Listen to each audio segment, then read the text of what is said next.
Hello guys, നമ്മൾ ഇന്ന് നമ്മളുടെ ഡെയിലി വ്ളോഗിൻ്റെ ഭാഗമായിട്ട് ഇന്നതേ വന്നേക്കുന്നത് നമ്മുടെ വരുണിൻ്റെ സ്റ്റുഡിയോയിലാണ്. പുതിയതായിട്ട് ഇനോഗ്രേഷൻ ചെയ്താണ് ഇന്ന്.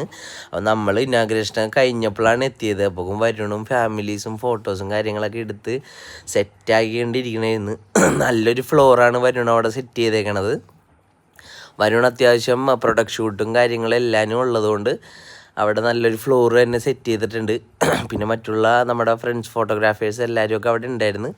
അപ്പോൾ എന്തെങ്കിലും ആവശ്യമുള്ളവരൊക്കെ ആണെങ്കിൽ അവിടെ ചെല്ലുക. നമ്മുടെ നായരമ്പലം കൊച്ചമ്പലത്തിൻ്റെ തൊട്ടപ്പുറത്തുള്ള ഒരു സൂപ്പർ മാർക്കറ്റിൻ്റെ മുകളിൽ തന്നെയാണ് സ്റ്റുഡിയോ. അങ്ങനെ അവിടെ എല്ലാവരും കൂടി ഉണ്ടായിരുന്നു ഞാൻ ചെന്നപ്പോൾ. പിന്നെ ഞാനൊരു സ്പെഷ്യൽ ഗസ്റ്റിനെ കൊണ്ടുവരാമെന്ന് പറഞ്ഞിട്ട് നമ്മുടെ ജസീക്ക നാട്ടിലെത്തിയിട്ടുണ്ടായിരുന്നു. അങ്ങനെ ജസീക്കിനെ പോയിട്ട് ചെറായിന്ന് പിക്ക് ചെയ്ത് നേരെ സ്റ്റുഡിയോയിലോട്ട് വന്ന് ജസീക്കയുടെ കുറച്ച് ഫോട്ടോസും കാര്യങ്ങളൊക്കെ നിതിനെ കണ്ട് എടുപ്പിച്ച് വരുണും ഉണ്ടായിരുന്നു. എല്ലാവരും കൂടി ജസീക്കയുടെ കുറച്ച് ഫോട്ടോസും കാര്യങ്ങളൊക്കെ എടുത്ത് എല്ലാവരും കൂടി ജസീക്ക വന്നതിൻ്റെ ഒരു ആഹ്ലാദവും കാര്യങ്ങളും എല്ലാവർക്കും ഉണ്ടായിരുന്നിട്ട് ഒരു ഹാപ്പിനെസ് എല്ലാവർക്കും ഒന്ന് ഫീൽ ചെയ്ത് പുള്ളിക്കാരത്തിയും ആ ഒരു വൈബായതിൻ്റെ പേരിൽ എല്ലാവരും കൂടി പുള്ളിക്കാരത്തിൻ്റെ ഒപ്പം തന്നെ നിന്ന് ആ ഒരു മൂഡിൽ തന്നെ സെറ്റാക്കി. പിന്നെ ഞാൻ ഒരു ചെറിയ വ്ളോഗ് ചെയ്യാൻ വേണ്ടിയിട്ട് ഒരു ചെറിയ വീഡിയോയും കാര്യങ്ങളൊക്കെ എടുത്ത് അവിടുത്തെ പരിപാടികളൊക്കെ കഴിഞ്ഞ് അപ്പം തന്നെ ഇൻസ്റ്റൻ്റായിട്ട് അപ്പം തന്നെ ഫ്രെയിം കൊടുക്കട്ടെ. ആർക്ക് വേണമെങ്കിലും എന്ത് വേണമെങ്കിലും അവിടെ ചെന്ന് കഴിഞ്ഞാൽ കിട്ടും. നമ്മളിപ്പോൾ ഫാമിലി ഫോട്ടോസ് ആയാലും എന്ത് ഫോട്ടോസ് എടുത്താലും സ്പോട്ടിൽ തന്നെ അത് ഫ്രെയിമും ചെയ്ത് കിട്ടും കേട്ടോ. അങ്ങനെ അവിടെ നിന്ന് നേരെ ഞങ്ങൾ വീട്ടിലോട്ട് വന്നപ്പോൾ ജസീക്ക കൊച്ചിനെ കാണണമെന്ന് പറഞ്ഞാൽ എൻ്റെ പറഞ്ഞുകൊണ്ടിരിക്കണമായിരുന്നു. അങ്ങനെ ഡൂഡ് അവിടെ ഇരിക്കുന്നുണ്ടായിരുന്നു വീട്ടിൽ. ചെന്നപ്പോൾ തന്നെ ഡൂഡ് ഉറങ്ങിയിട്ടൊന്നുമില്ല. അപ്പോൾ ജസീക്കിനെ കണ്ടപാടെ തന്നെ ജസീക്കയുടെ മേത്തോട്ട് എടുത്ത് ചാടി.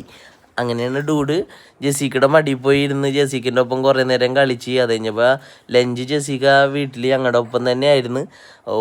സ്പൈസി അധികം കഴിക്കാത്തൊരു വ്യക്തിയാണ്. അതിൻ്റെ പേരിൽ എരിവ് അത്ര അങ്ങോട്ട് സുഖമില്ല. എന്നാലും മീൻകറിയും കാര്യങ്ങളൊക്കെ പുള്ളിക്കാരത്തേക്ക് ഭയങ്കരമായിട്ട് ഇഷ്ടപ്പെട്ട അമ്മ ഷെഫ് അവിടെ ഭയങ്കര സംസാരവും കാര്യങ്ങളൊക്കെ ആയിരുന്നു. അങ്ങനെ ഞങ്ങൾ നേരെ അവിടെ നിന്ന് നേരെ കുഴിപ്പള്ളിക്ക് പോയി. പുള്ളിക്കാരത്തിൻ്റെ സ്റ്റുഡിയോയിൽ പുള്ളിക്കാരത്തിൻ്റെ വീട്ടിലോട്ട് റൂമിലോട്ട് പോയി. എടശ്ശേരിയിലാണ് പുള്ളിക്കാരത്തി താമസിച്ചത് വെച്ചാൽ. അവിടെ നിന്ന് ഞങ്ങൾ പുള്ളിക്കാരത്തിനാക്കിയിട്ട് ഞാൻ തിരിച്ച് പോന്ന വഴിക്ക് നമ്മുടെ റെനീസ് നാട്ടിലെത്തിയിട്ടുണ്ടായിരുന്നു. അവരെല്ലാവരും കൂടി ചെറായിക്ക് വന്ന്. ഏട്ടിയും റെനീസും അജയും വിജിയും കൂടി വന്ന്. അങ്ങനെ ഞങ്ങൾ കുറേ നാളുകൾക്ക് ശേഷമാണ് കാണുന്നത്. ഇന്നലെ ഒരു നല്ലൊരു ദിവസം കൂടിയായിരുന്നു കേട്ടോ.